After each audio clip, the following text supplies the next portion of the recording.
आज का किस्सा जुड़ा है मोहम्मद रफ़ी साहब, किशोर दा और काका से। और ये किस्सा जुड़ा है साल 1969 में आई ज़बरदस्त हिट रही फिल्म आराधना से। आराधना के गीत भी बहुत लोकप्रिय हुए थे। आराधना में किशोर दा और रफ़ी साहब दोनों ने राजेश खन्ना के लिए गाया था, लेकिन किशोर दा के गाए गीत कुछ ज़्यादा ही लोकप्रिय हुए थे।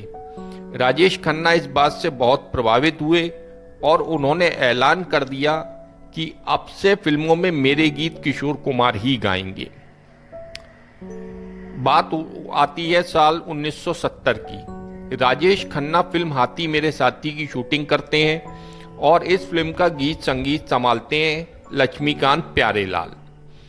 राजेश खन्ना की ख्वाहिश के मुताबिक किशोर दा को इस फिल्म के सभी गीत गाने के लिए साइन कर लिया जाता है और किशोर दा भी बहुत दिल से सारे गीत रिकॉर्ड करते हैं सिवाय एक को छोड़कर। काफी रिहर्सल के बाद भी उस गाने में जिस शिद्दत के दर्द की जरूरत थी वो किशोर दा नहीं ला पा रहे थे। यही वजह थी कि संगीत का उतार चढ़ाव भी ठीक तरह से नहीं हो पा रहा था। जब काफी वक्त गुजर गया और लक्ष्मीकांत प्यारेलाल को लगने लगा कि इस गाने को किशोर दा उस अंदाज में नहीं गा पाएंगे जिसकी चाहत लक्ष्मीकांत प्यारेलाल को थी, तो उन्होंने फैसला किया कि इस गाने को ही फिल्म से हटा दिया जाए। मगर हाथी मेरे साथी के फिल्म के जो प्रोड्यूसर थे चिनप्पा देवर, वो इस बात के लिए तैयार नहीं थे। वो हर हाल में इस गाने को फिल्म में रखना चाहते थे क्योंकि उन्हें यकीन था कि ये गाना जब सिनेमा घर में आएगा तो पब्लिक के आंसू बह निकलेंगे।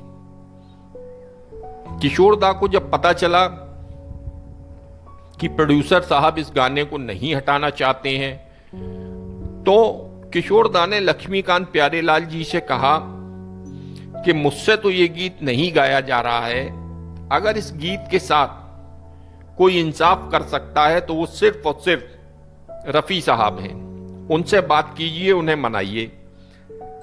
लक्ष्मीकांत प्यारेलाल को भी ये बात समझ में आ गई, लेकिन मामला यहां पे ये फंस रहा था कि उन्हें भरोसा नहीं हो पा रहा था कि रफी साहब अब ये गाना गाने को तैयार होंगे या नहीं।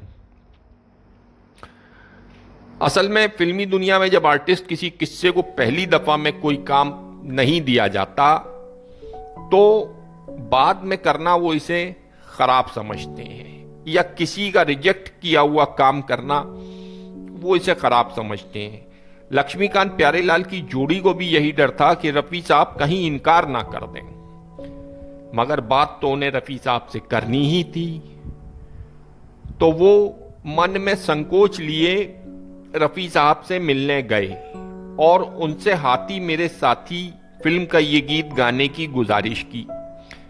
अब रफी साहब तो रफी साहब थे, महान इंसान, कमाल की शख्सियत।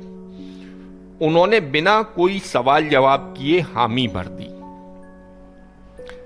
फिर रफी साहब ने यह गीत रिकॉर्ड किया और कुछ ऐसा रिकॉर्ड किया कि ये जब गाना फिल्म में लोगों ने सुना तो लोगों की आंखों से आंसू की धारा बह निकली।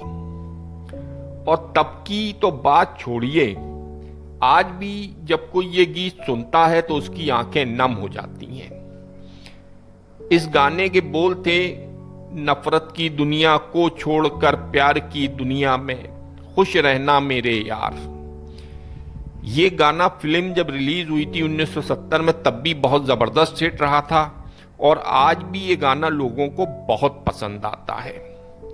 लेकिन इस किस्से का जो सार है वो ये है कि किशोर कुमार और रफी साहब इतने अजीम सिंगर थे, इतने महान कलाकार थे और वो दोनों एक दूसरे की बहुत इज्जत किया करते थे। अब आप समझिए कि किशोर कुमार जब ये गाना नहीं गा पा रहे थे तो उनका ये बड़प्पन था कि देखिए रफी साहब जो है वो मंजे हुए सिंगर हैं, वो ये गाना मुझसे बेहतर गा लेंगे। और रफी साहब की बड़प्पन देखिए कि उन्होंने जैसे ही उनसे कहा गया कि आप ये गाना गा लीजिए, उन्होंने फौरन इस गाने को एक्सेप्ट कर लिया।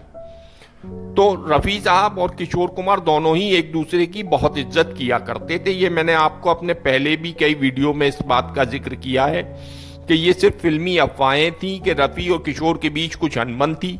ऐसा कुछ नहीं था, दोनों एक दूसरे की बहुत इज्जत और रेस्पेक्ट किया करते थे।